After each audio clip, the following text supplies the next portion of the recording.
Sa ating pong huli at ikatlong awiting spiritual, sa page 99 po, When We All Get to Heaven. Page 99.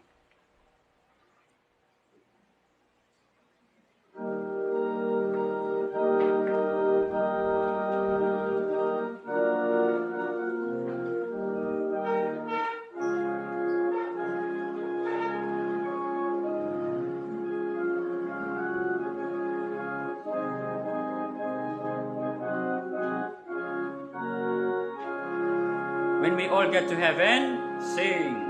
Sing the wondrous love of Jesus. Sing His mercy and His grace.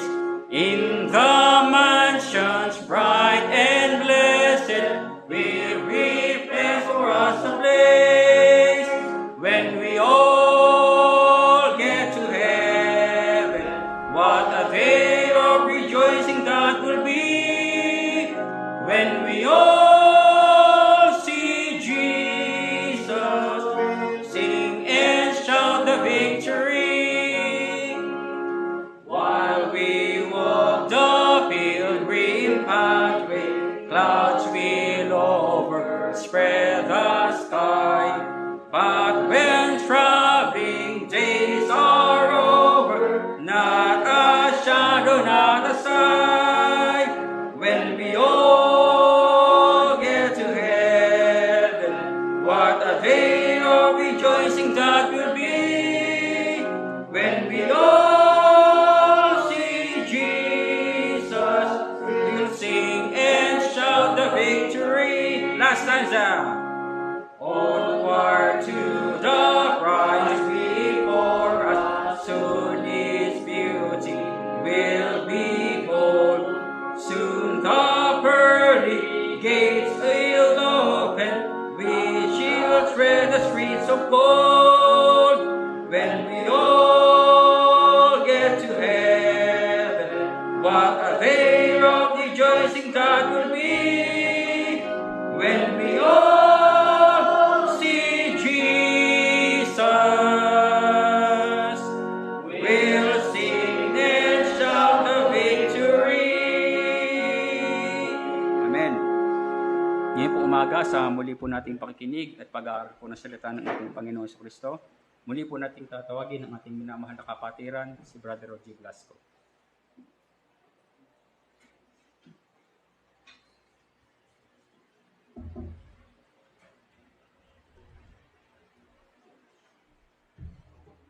Mga biyaya at mapagpalang umaga sa lahat, mga kapatid. Tayo po ay magsitayo at buksan natin ang ating mga Bible sa Deuteronomy chapter 12 sa verse 30. Deuteronomy chapter 12 verse 30.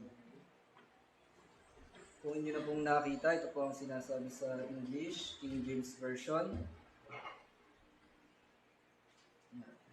Verse 30, Take heed to thyself that thou be not snared by following them, after that they be destroyed from before thee, and that thou inquire not after their gods, saying, How did these nations serve their gods?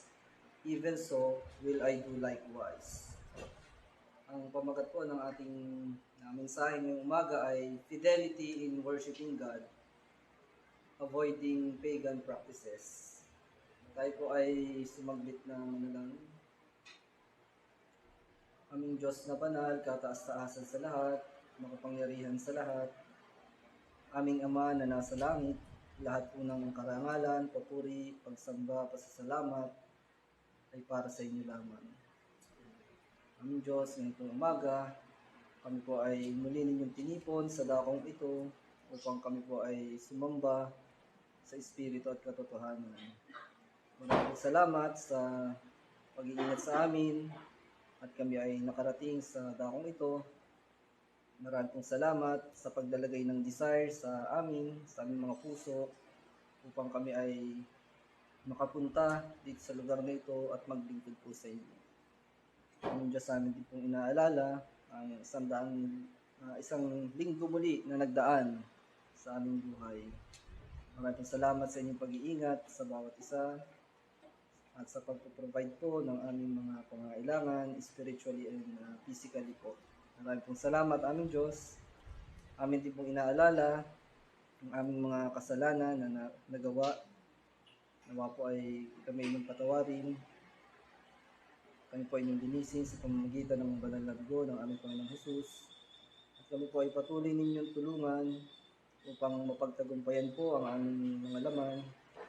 Palagi niyo po kaming i-guide, aming Diyos, sa aming buhay, pananampalataya. Aming Diyos, nawa po ngayong umaga, ang inyong pong mensahe ay magbigay pagpapala sa bawat makakarinig. Kami po ay inyong turuan at ihanda niyo po ang puso at isipan ng bawat isa upang tanggapin ang inyong mensahe ngayon sa amin. Aming Diyos, kayo po nawa ang maitaas, mapapurihan at mapasalamatan sa banal na pangalan lamang po ng aming Panginoong Hesus at tagapagligtas. Amen. Nakakaupo na po ang lahat. So, ang title po ng ating message ngayon ay nga po, Fidelity in Worshiping God and Avoiding Pagan Practices.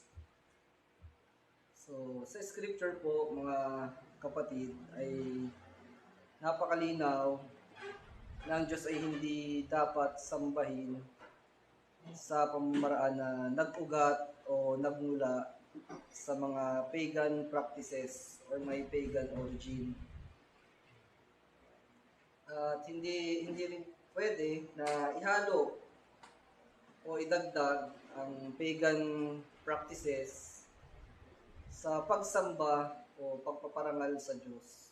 Kahit pa ito ay kaunting part lamang, hindi mo yan pwedeng ihalo. So, kahit ano pang gawin na paliwanag ng isang tao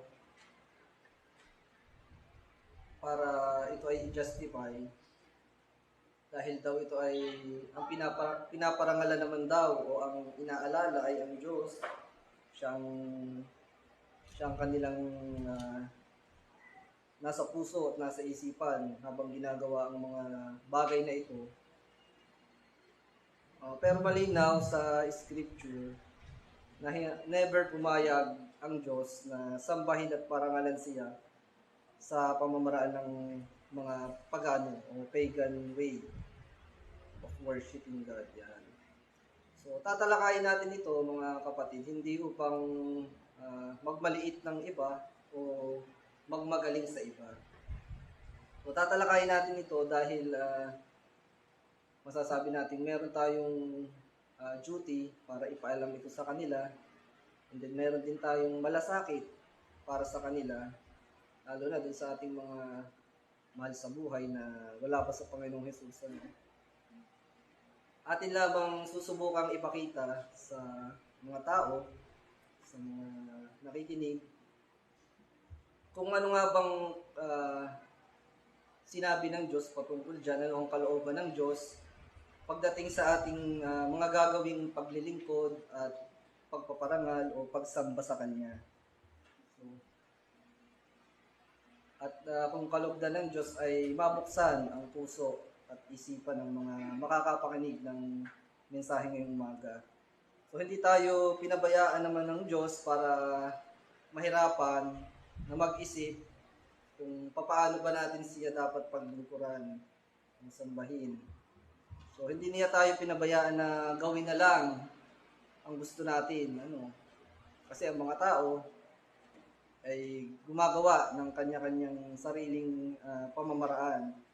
So, meron tayong scriptures, nandito ang Bible, at nandito yung mga, kumbaga, panuntunan na ibinigay ng Diyos. So, nagbigay ang Diyos ng mga restrictions. So, restrictions, so yan yung limiting condition, kumbaga, mga hindi dapat gawin. At ang isa na nga dito ay ang pagkopya o pag-incorporate ng mga practices ng mga pagano sa paglilingkod o pagsamba sa Kanya. So, sa ating pagsisimula, ay basahin natin ang Deuteronomy chapter 12 sa verse 29.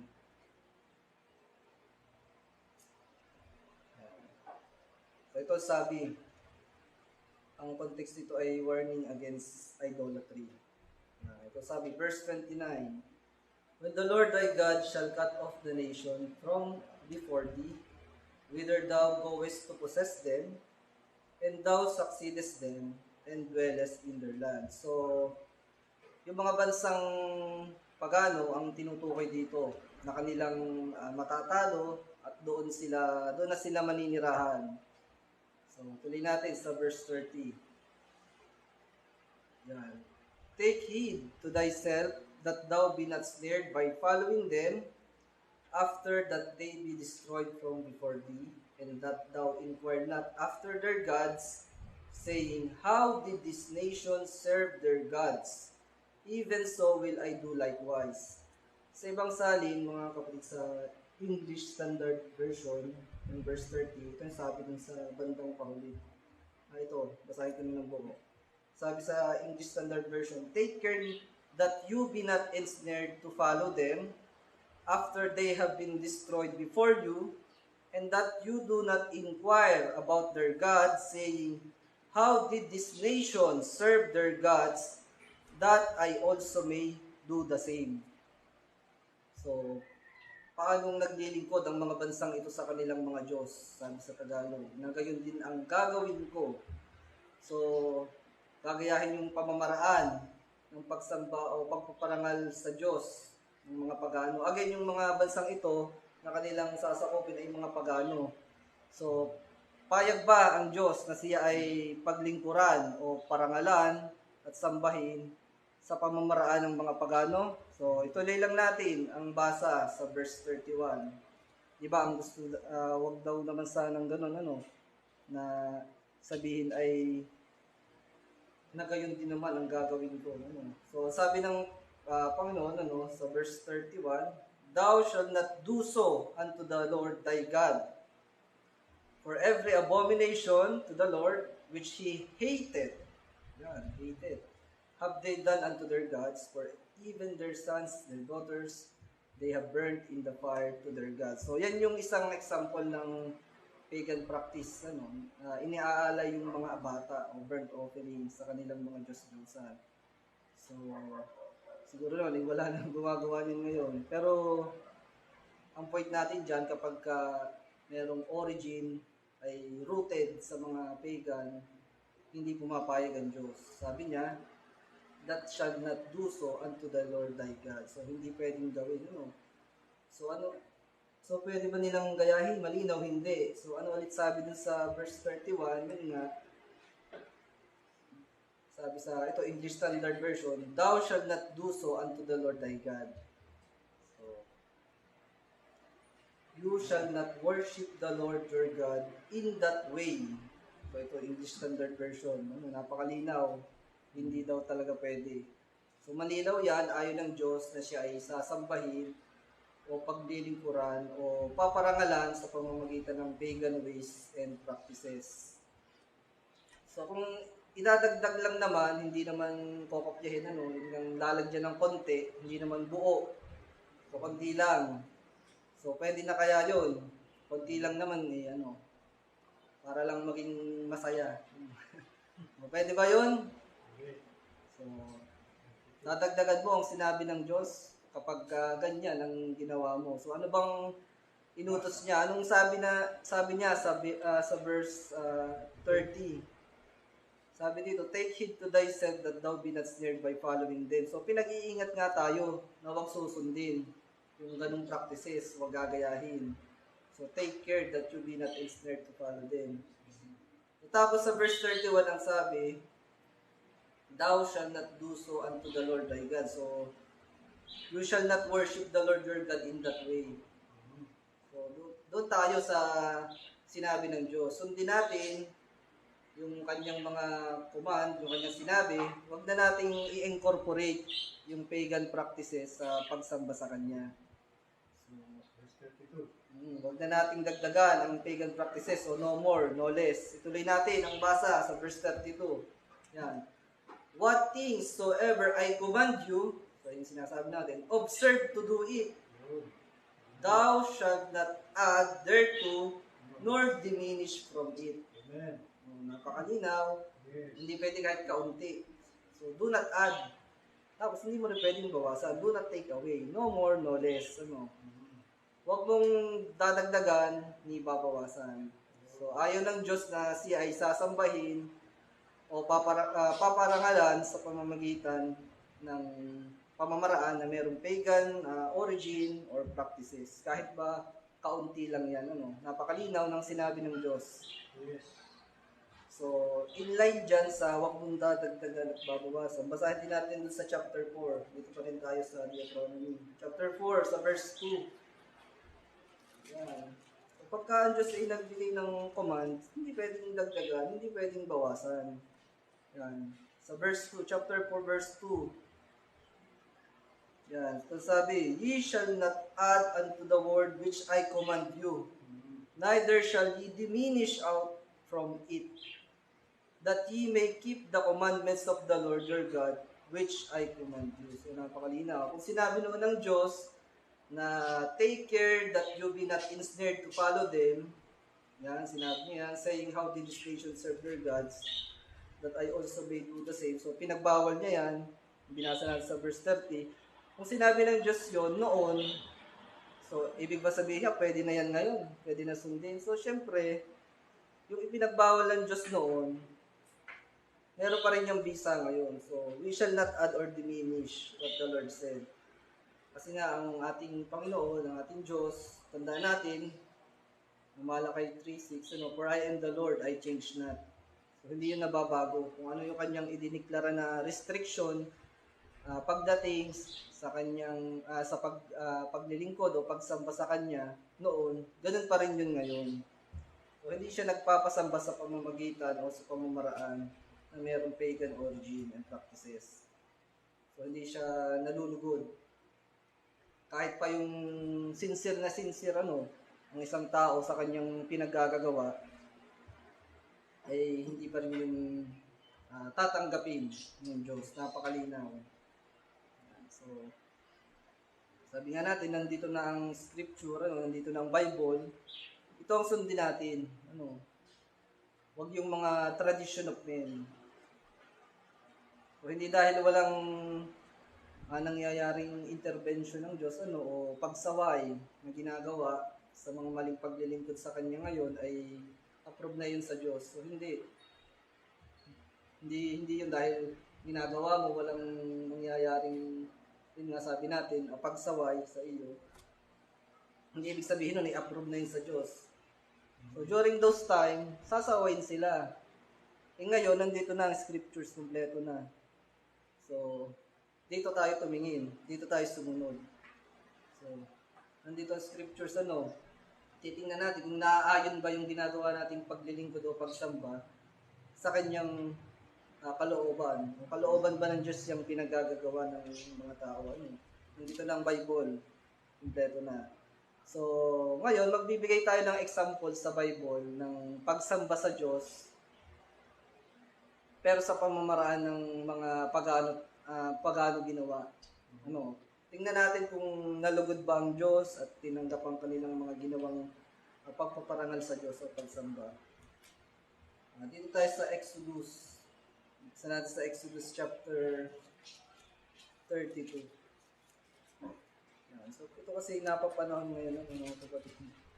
Titingnan natin kung yung mga makikita natin sa ating kapaligiran ay approve ba yan sa Diyos o hindi. Yan ba ay nasa kanyang salita? Ganyan ba siya nagpapasamba? So, tingnan natin. So, ito yung isang example na sincere sila. Ang kanilang pinaparangalan dito ay ang Diyos, Lord.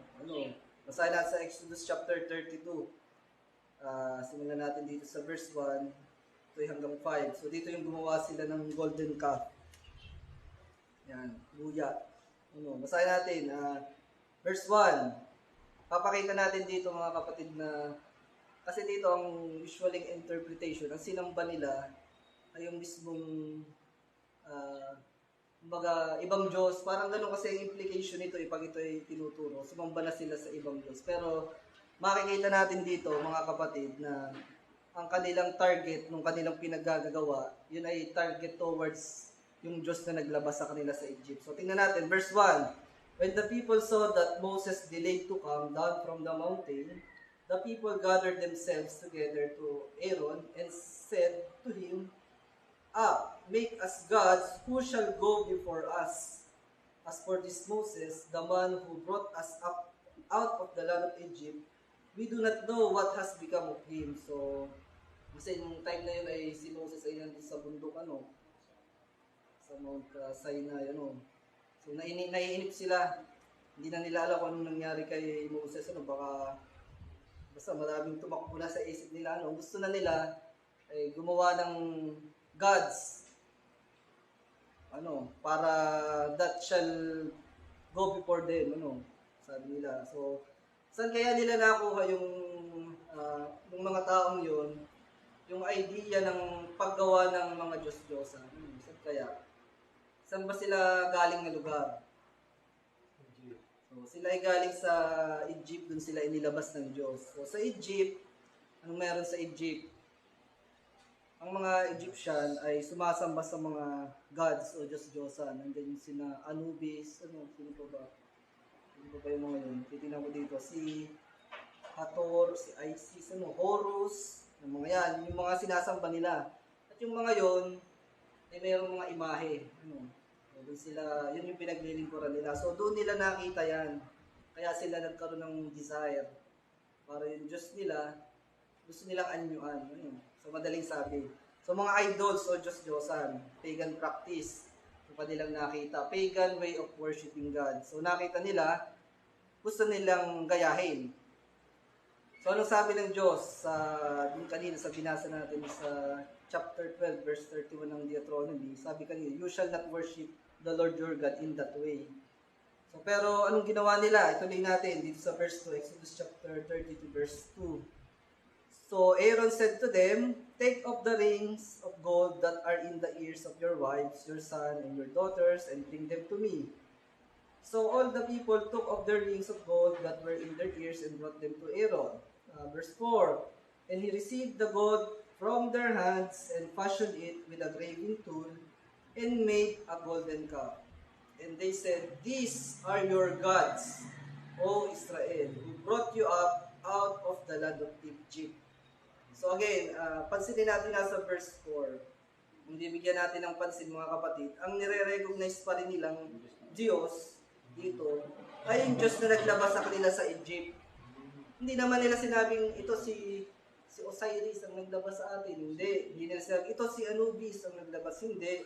Sabi dito, these are your gods, O Israel, who brought you up out of the land of Egypt. So napakalinaw, hindi naman nila nire-recognize yung mga Diyos ng Egypt. Hindi nila sinasabi na yung mga Diyos-Diyosa ng Egypt ang dahilan kung bakit sila nakalabas sa Ehipto. So parang same din sa panahon natin, nasamba sa mga rebulto, yun daw yung Diyos. So tulad ng ginagawa ng mga ito, who brought you out of Egypt. Ang nire-recognize pa rin nila ay yung Diyos na naglabas sa kanila sa Ehipto. Meaning the Lord, all caps yun. So basahin natin yung verse 5 para makita natin na ang kanila namang inaalala o pinaparangalan o sinasamba, ayun pa rin Diyos na naglabas sa kanila sa Ehipto. Pero ang ginawa nilang pamamaraan, kinopya nila sa Egypt. Gumawa ng idol, kumbaga, rebulto. Dito sa verse 5, makikita natin, magdededicate pa sila ng feast para sa Lord. All caps yan. Yun nga lang, ang ginawa nilang pamamaraan nga ay pagan, practice ng Egyptian. So verse 5, and when Aaron saw it, he built an altar before it, gumawa pa ng altar, and Aaron made proclamation and said, tomorrow is a feast to the Lord. So talagang kita natin, kung titingnan nyo yung Hebrew word niyan, yung Lord, Yahweh, Yahovah, Yehovah, yan. Yan yun, Yahweh, yung Hebrew word niyan, Lord. So talagang nakita natin, hindi naman sila sumamba sa ibang Diyos, tulad ng sinasabi ng ibang mga tao, hindi sila nasamba sa ibang Diyos, yung daw Diyos din ang nasa Bible, Yung nga lang, gumagawa ng mga idols, Ito, tulad dito, sa time na ito sa Exodus chapter 32 verse 1 to 5, Ganun din yung kanilang ginawa. So, perfect example, talagang kamukhang kamuka yung ginagawa ng mga tao ngayon, yung ginawa na ng mga Israelita. So, tingnan natin. Yan, napakalinaw. Tomorrow is a feast to the Lord. So, directed talaga sa Diyos. Yung kanilang ginagawa. Dedicated sa Kanya yung kanilang mga pinaggagawang iyon. Yun nga lang, yung kanilang ginagawang pamamaraan ng pagsamba at pagpaparangal sa Diyos ay hindi yun according to His will. Kumbaga, hindi yun yung sinabi ng Diyos, kalinaw-linaw, huwag mong gagayahin kinaya. Mali. Kasi nga yung pagsamba nila, in-incorporate yung pagan way of worshiping God. Kaya yun, tingnan natin kung anong nangyari sa kanila. So, merong pagan origin, ayaw ng Diyos ng mga ganyan. So, tanong natin, natuwa ba o nalugod ba ang Diyos sa ginawa nila? So, doon tayo sa verse 7. Sabi dito, and the Lord said unto Moses, Go get thee down, for thy people, which thou broughtest out of the land of Egypt, have corrupted themselves. So, yung palang paggawa ng paglukod pala sa mga idols ay nakaka-corrupt, You corrupt yourselves, pag ginawa mo yun, Yan, ang kalinaw-linaw. Sabi dito, which thou broughtest out of the land of Egypt, have corrupted themselves. So, delikado pala yung ganyan, nakaka-corrupt ng selves, So, verse 8, they have turned aside quickly out of the way which I command them. So, kalinaw-linaw, may command. They have made them a molten calf and have worshipped it, and have sacrificed thereunto, and said, This be thy God, O Israel, which have brought thee out of the land of Egypt. So, yun nga, yung nire-recognize nila, yung Diyos na naglabas sa kanila, pero ang nakita ng Diyos ay mali, hindi siya natuwa. Kalinaw-linaw dito. So, dun sa tanong na natuwa ba ang Diyos? So, hindi. Hindi na sagot. So, kahit pa siya naman yung kanilang pinaparangalan, kaso inanyuan nila ang Diyos, yun sa madaling sabi. Yan yung kanilang niyuyukuran na ayaw ng Diyos, yung golden calf. So, tuloy natin sa verse 9. And the Lord said unto Moses, I have seen this people, and behold, it is a stiff-necked people. Matigas ang ulo. So, pag pala nasamba ka sa idols, matigas ang ulo mo. So, hindi ka talaga nasunod sa Diyos. Kahit pa sincere ka sa pinagagagawa mo, tulad ng mga taong ito, ikaw ay nakukurap ang sarili mo, matigas pa ang ulo mo, Verse 10, Now therefore, let me alone, that my wrath may wax hot against them. Nagalit nga talaga ang Diyos. And that I may consume them, and I will make a great nation. So, in short, alam natin kwento dyan, kung ano sumunod na nangyari, kung ating babasahin. Pero in short, hindi natuwa ang Diyos sa kanilang pinaggagawa. Hindi nalugod ang Diyos sa kanilang ginagawang pagsamba at pagpaparangal sa Kanya. So, napakalinaw, kahit pa sincere ang isang tao, pero pagka ito ay hinaluan mo, ang paglilingkod mo, ang pagsamba mo sa Diyos ng merong pagan root o pagan origin, kinukurap mo ang sarili mo at matigas ang ulo mo. Meaning, hindi ka sumusunod talaga sa Diyos, hindi natutuwa dyan ng Diyos. Ito kasi ang sinabi ng Diyos patungkol dyan sa pagan worship sa kanila, kung ano bang dapat nilang gawin, hindi sinabing kopyahin. Ito, basahin natin dito sa chapter 12 ng Deuteronomy, chapter 12 ng Deuteronomy, balik tayo doon, chapter 12, balik tayo sa Deuteronomy, sa verse 3, chapter 12, verse 3, so itong dapat gawin, hindi dapat kopyahin. Verse 3, And ye shall overthrow their altars, and break their pillars, and burn their groves with fire, and ye shall hew down the graven images of their gods, and destroy the names of them out of that place. So, yan ang utos ng Diyos. Sa Tagalog, at iyong iwawasak ang kanilang mga dambana at inyong pagpuputol-putulin ang kanilang mga haliging pinakaalala at susunugin ang kanilang mga asera sa apoy. At inyong ibubuwal ang mga larawang inanyuan na kanilang mga Diyos at inyong papawiin ang kanilang pangalan sa daong iyon.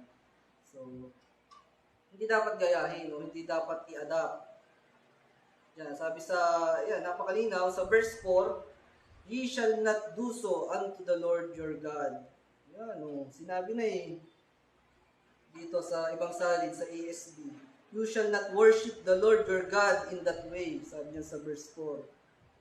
So ayaw talaga ng Panginoon, ayaw ng Diyos na gayahin ang pamamaraan na meron niyang pagan origin o practices. You shall not worship the Lord your God in that way.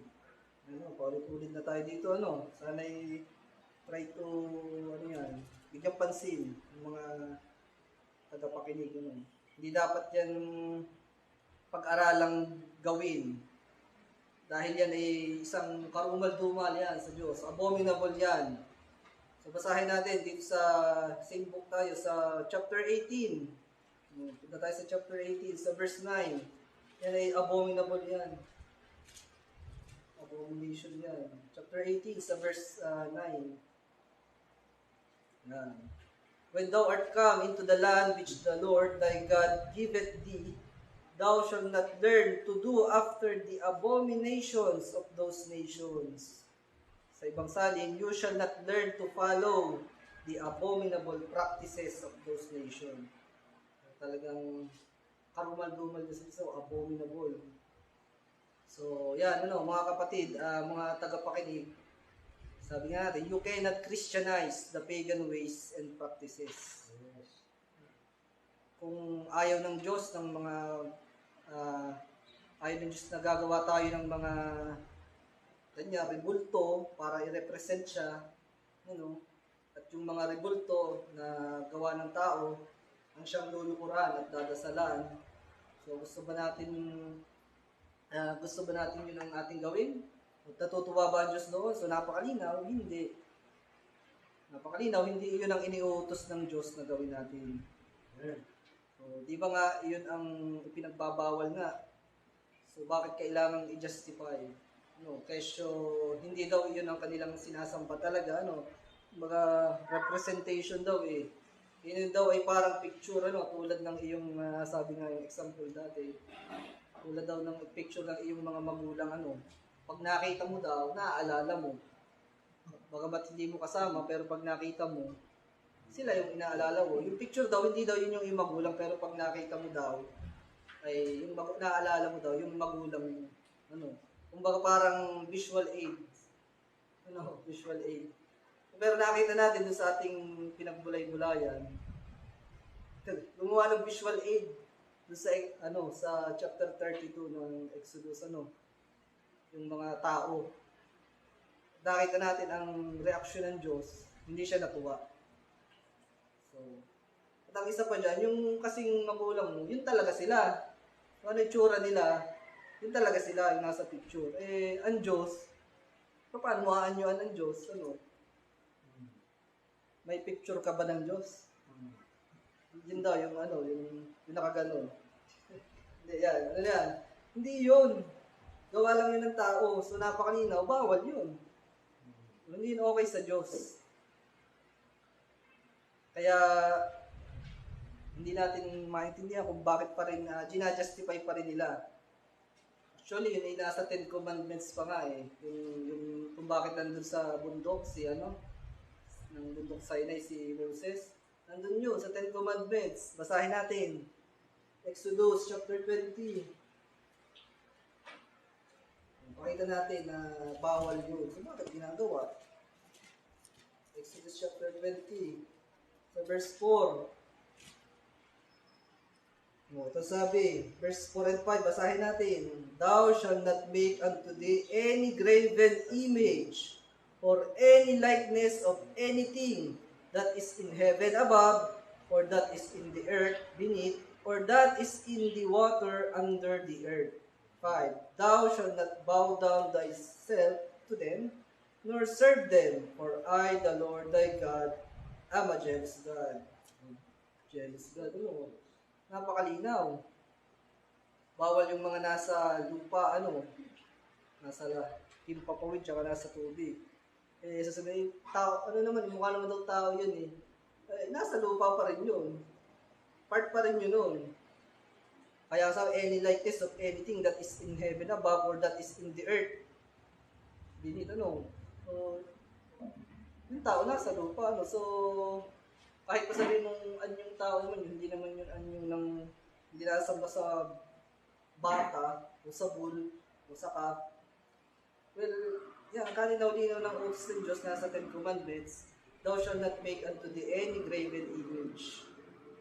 So kung ayaw ng Diyos na siya ay sasambahin sa pamamagitan ng pagan way, ng mga ganyan, kung hindi gusto ng Diyos na siya ay parangalan sa pamamagitan ng mga ganyang pamamaraan, pagan origin, ayaw ng Diyos niyan. So kung sinabi niya yan noon, tanong natin sa mga taong ito, hindi namin kayo minamalit o inaaway. Gusto lang namin suriin nyo kung ano ang sinasabi ng Word of God pagdating dyan. So kung sinabi niya na ayaw niya yan noon, what make us think na sa panahon natin ngayon ay okay na sa Panginoon, na siya ay sambahin, parangalan sa pamamagitan ng mga ganyang gawain. What make us think na pwede na yan ngayon? Siyempre, hindi pa nga rin yung pwede. Kasi nga, ang Diyos ay hindi nagbabago. For I, the Lord, do not change. Kung anong sinabi niya noon, hindi pa rin, ganun pa rin yan hanggang ngayon, hindi nagbabago. Kung ano yung ayaw ng Diyos noon, ayaw pa rin niya yan ngayon. So, kaya, yung mensahe ay para doon sa mga tao, to examine, yung kanilang ginagawang practices. Hindi kami nandirito, hindi tayo nandirito para sabihin mali yan. Pero actually, kung nagsabi na mali yan ay ang Word of God. Binasa lang naman natin. Pinakita natin kung ano yung nangyari nung ang mga tao ay gumawa ng representation o visual aid ng Diyos. O hindi siya natuwa. Napakalinaw. At ngayon naman ay magbibigay tayo ng isang practice, example ng practice na pinapractice bukod dyan sa paggawa ng mga graven image, paglilingkod dyan. Magbibigay tayo ng isang practice na ginagawa pa rin hanggang ngayon. Yung up to our present time, ginagawa siya ng mga tao para ipakita na sila ay talagang sincere, talagang devoto.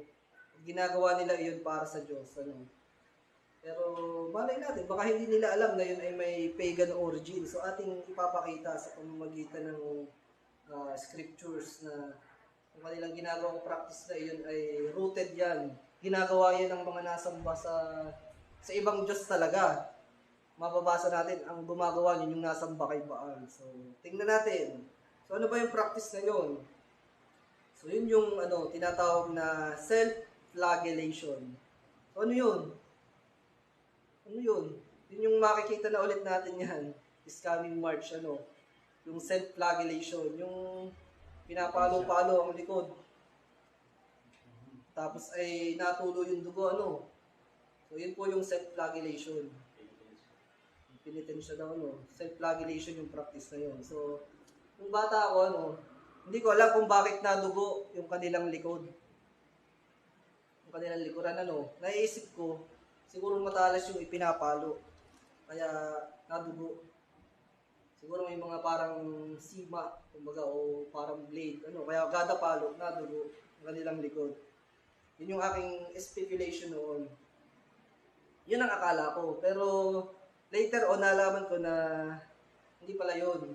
Kasi ang ginagawa muna nila, ihiwaan muna nila yung kanilang likod para dumugo.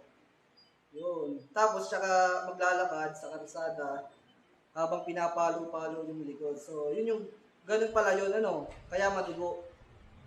walang talim yung ipinapalo. Hihiwaan muna ng blade. Hindi hiwaan yung kanilang likod. So, tanong, paano naging pagan practice yun? Saan yung sa Bible, yung ganung self-flagellation? Nasaan yung nag-iihiwa ng sarili? So, kung yun ang example natin na ibibigay, So, una, saan sa Bible?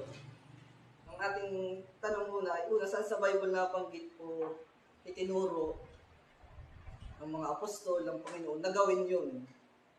So, wala. Pangalawa, sabi nga natin, dito sa scripture, sa Bible, meron naghihiwa sa sarili. Practice yan talaga ng mga sumasamba kay Baal para tawagin ang atensyon ng kanilang Diyos na sinasamba. So ipapakita natin na yung paghihiwa sa sarili na ini-incorporate nila sa pagpapakita ng kanilang pananampalataya, i-practice yan ng mga sumasamba sa Diyos-Diyosan na si Baal. As in, si Baal talaga. Hindi yung Diyos tulad ng ginawa ng mga Israelita sa Exodus chapter 32. Hindi. Ang nagawa talaga niyan ay nasamba sa Diyos-Diyosang si Baal. Pagan practice yan. Na ngayon, in-incorporate na. So, dito yon. Dito tayo sa 1 Kings. Dito yun mapabasa. Yan. Baka kasi hindi nila alam na yun pala may pagan roots, paghihiwa sa sarili tapos pagpapadugo. Tingnan natin. 1 Kings chapter 18. Yan. So, ang context dito, si Elijah versus sa 850 na false prophet. Ang dami. 1 verses 850. 850. So, mababasa natin dito sa chapter 18, sa verse 19 yun. Sabi dito, prophets of Baal, 450. 450. And the prophets of the groups, 400. Which eat at Jezebel's table. So, 450 plus 400. 850, ang total. Versus kay Elijah. So, titingnan natin kung sino ba ang tunay na Diyos. Kung sino yung tutupok doon sa alay, doon sa bakal na kanilang inihanda. Bali dyan ay tig-isa sila. Yung grupo ni Baal, isang baka, at yung kay Elijah, isang baka din. So, basahin natin yung verse 23 and 24 para maano natin kung anong nangyari dyan. Verse 23, chapter 18, verse 23, ng 1 Kings. Let them therefore give us 2 bullocks, and let them choose 1 bullock for themselves, and cut it in pieces, and lay it on wood, and put no fire under.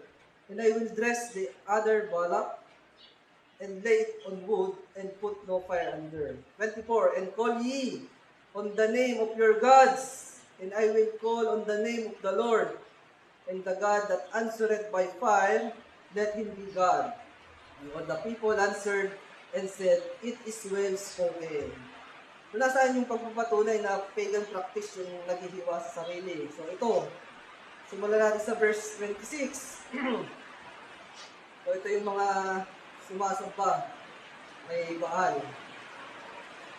And they took the bullock which was given them, and they dressed it, and called on the name of Baal from morning even until noon, saying, O Baal, hear us. But there was no voice nor any that answered, and they leaped upon the altar which was made. So yan, maghapon na. Yung mga nasamba kay Baal, maghapon na silang tumatawag sa kanilang Diyos-Diyosan. Pero walang response. Verse 27, and it came to pass at noon that Elijah mocked them and said, cry aloud, for he is a God. Either he is talking, or he is pursuing, or he is in a journey, or pre-adventure, he sleepeth, and must be awakened. So, nang-aalas ka na dito, si Elijah. Baka daw nagmumuni-muni, o nasa tabi, o nasa paglalakbay, o marahil siya'y natutulog. At marapat gisingin, si Baal daw. So, nang-aalas ko na si Elijah. So, anong ginawa ngayon ng mga sumasamba kay Baal? So, itong mga propeta ni Baal, anong ginawa nila? So ito na yun. Verse 28. And they cried aloud and cut themselves after their manner with knives and lancets, till the blood gushed out upon them. Oh, wait lang. Anong nangyari? They cried aloud and cut themselves, and their manner, after their manner with knives and lancets, till the blood gushed out upon them. So yan, naghiwa. Basahin din natin sa Tagalog. At sila'y nagsisigaw ng malakas, at sila'y nagsipagpudlit ayon sa kanilang kaugalian, o ayon yan sa kanilang kaugalian, ng sundang at mga sibat, hanggang sa bumulwak ang dugo sa kanila. Iyon, self-flagellation. Sila'y nagsipagpudlit ayon sa kanilang kaugalian. So, kaugalian ng pagan. Malinaw, pagan origin, pagan practice, pagan way of worshiping God. So, malinaw. Nasa Bible, Nasa Bible nga, yun nga lang, mali. Hindi yan dapat pinapractice kasi yan ay ayon sa kanilang kaugalian, doon sa mga sumasamba kay Baal, hindi doon sa Diyos. Ng Biblia, Tuloy natin ang kwento. Anong nangyari? Verse 29. And it came to pass when midday was past, and they prophesied until the time of the offering of the evening sacrifice, that there was neither voice nor any to answer, nor any that regarded. So, walang nangyari. Kahit pa naghiwa-hiwa, at nagpadugo-dugo sila doon. Kasi nga, false God, ang kanilang pinaniniwalaan. So, yung kayang mga naghihiwa sa kanilang sarili, naisip kaya nila na false God yung kanilang pinaniniwalaan? Kaya, Bible na nagsabi, hindi tayo, binabasa lang natin, kino-compare lang natin, yung practice nila sa Word of God. So, no offense, binabasa lang natin. Para at least, kung maliwanagan kayo, praise God, Pero kung, ma-open kayo, dito kayo kumukontra sa Word of God. Yan ay hindi nga nagpapasamba ang Diyos sa, sa pamamaraan na ganyan, Pinakita natin na yung ganyang practice ay talagang self-flagellation. Ginagawa yan ng mga pagano, yung sumasamba kay Baal. So, pamamaraan niya ng pagsamba sa huwad na Diyos. Kahit pagaano ka kasinsir sa ginagawa mo, ang mali ay mali. Ang ayaw ng Diyos ay ayaw ng Diyos. You shall not worship the Lord your God in that way. What way? The way of the pagans. So going back, dito na rin tayo magtatapos mga kapatid, going back dito sa 1 King chapter 18. So tingnan naman natin si Propeta Elijah, isang lingkod ng Diyos. Nagtiwala sa tunay na Diyos, nagtitiwala sa kanyang mga sinabi. So anong nangyari? Yung siya naman ang natatawag sa kanyang Diyos, si Diyos sa kanyang pinaniniwalaan, na sinusunod yung mga command, na huwag sasamba sa pamamaraan ng mga pagano. So ito, tingnan natin, sa verse 36, tayo sa verse 36, chapter 18, verse 36, dito na tayo magtatapos. And it came to pass at the time of the offering of the evening sacrifice that Elijah, the prophet, came near, and said, Lord God of Abraham, Isaac, and of Israel, let it be known this day that thou art God in Israel, and that I made thy servant, and that I have done all these things at thy word. 37. Hear me, O Lord, hear me, that these people may know that thou art the Lord God, and that thou hast turned their heart back again. 38. Then the fire of the Lord fell and consumed the burnt sacrifice, and the wood, and the stones, and the dust, and licked up the water that was in the trench. 39. And when all the people saw it, they fell on their faces, and they said, The Lord, He is God, the Lord, He is the God. So, napakalinaw. Ito ang tunay na Diyos, yung sinasamba at sinusunod ni Elijah. Yung nagsabi ng thou shall not worship him tulad ng sa mga pagano. Mga kapatid, mga tagapakinig, yan ang tunay na Diyos na buhay. Tumutugon sa mga tunay niyang lingkod, sa mga nagtitiwala talaga sa Kanya. Hindi na kailangan gumawa ng mga idols na pinagbabawal niya, hindi na kailangan mag-self-flagellation. So kung ayaw ng Diyos na siya isambahin sa pamamagitan ng pagan way, hindi niya gusto na siya iparangalan sa pamamagitan ng mga ganyang pamamaraan. May pagan origin, ayaw niya ng Diyos. Kahit pa kaunti lang ang i-incorporate mo, hindi pa rin pwede yun. Ayaw ng Diyos niyan. Sabi niya nga noon, kung ayaw niya, ayaw pa rin niya yan ngayon. So, then yung fidelity in worshiping God, avoiding pagan practices. So, I hope yung message ay makapagbukas ng mga puso ng isipan. Hindi naman dun sa mga nagtuturo na mali.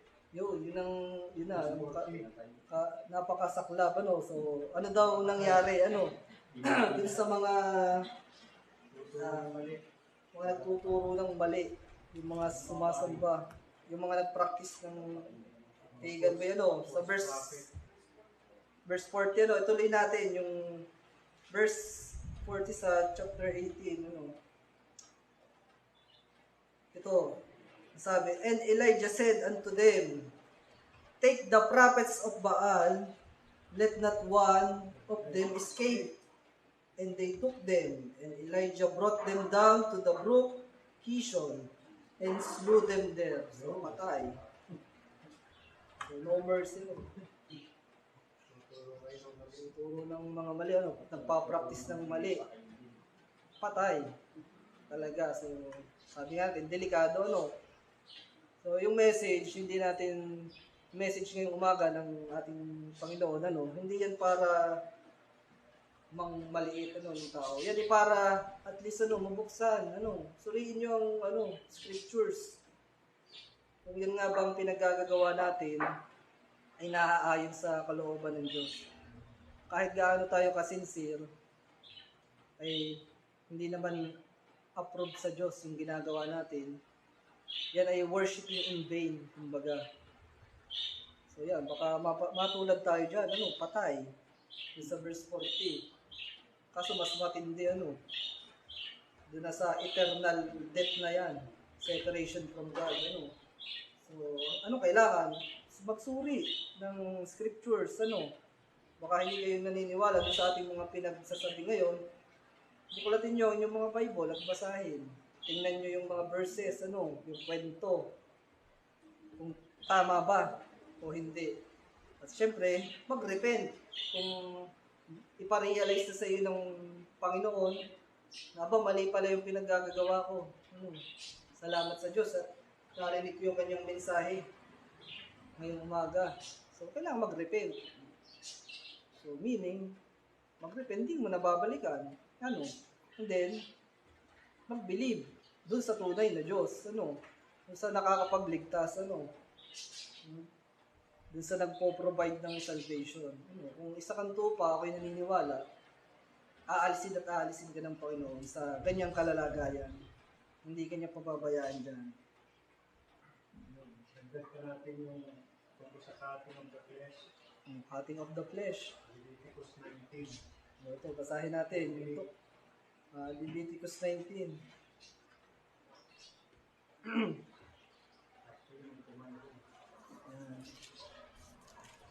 May commandment, Leviticus 19 verse 8.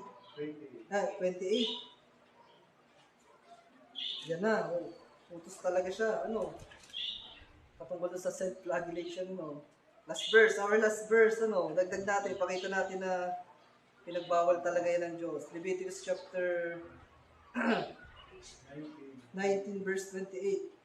Ye shall not make any cuttings in your flesh for the dead, nor tattoo any marks upon you. I am the Lord. Meron palang mga restriction patungkol doon, So, mas maigi ng sumunod, kaysa Deuteronomy 14:1. Oh, hindi pa, meron pa. Deuteronomy 14:1. 14.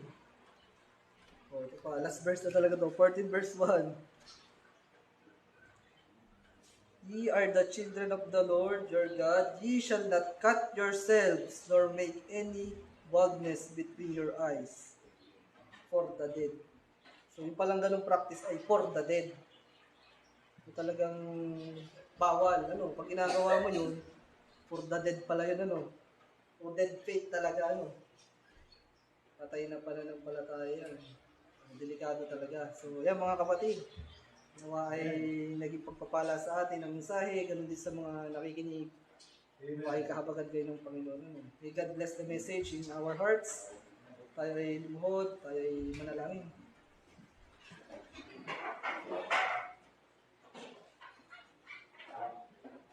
Aming Ama na nasa langit, aming Diyos na banal, maraming salamat sa inyong naging mensahe sa amin ngayong umaga. Napakalinaw po ng inyong mga katuruan patungkol sa kung paano kami maglilingkod at sasamba sa inyo. Paano po namin kayo pararangalan. Maraming salamat at inyong pinakita ng mga restriction na aming dapat sundin ang Diyos. Kami ay nalulungkot para sa mga taong talagang sincere na ginagawa ang mga bagay na ito. Nakala nila ay kayo ay nalulugod.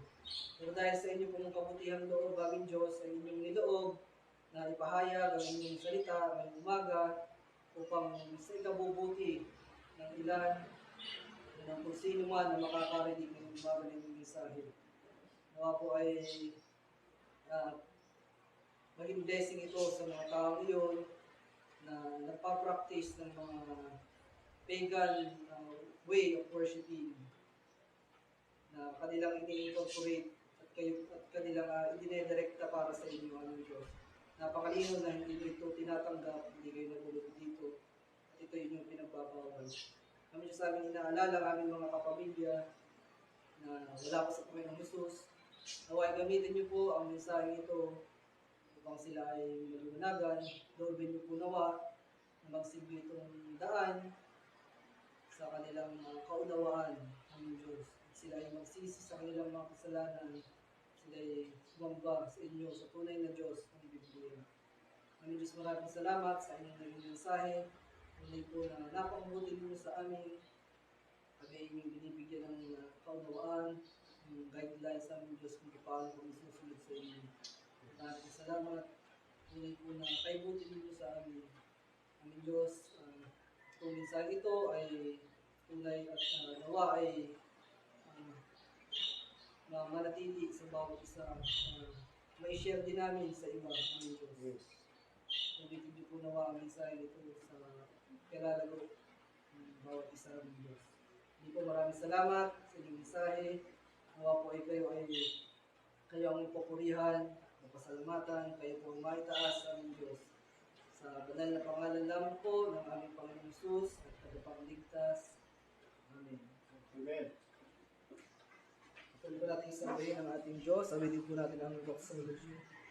Praise God from whom all blessings flow. Praise Him, all creatures here below. Praise Him above the heavenly host. Praise Father, Son, and Holy Ghost. Amen.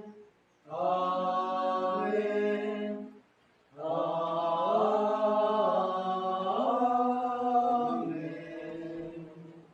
Salamat. God bless po.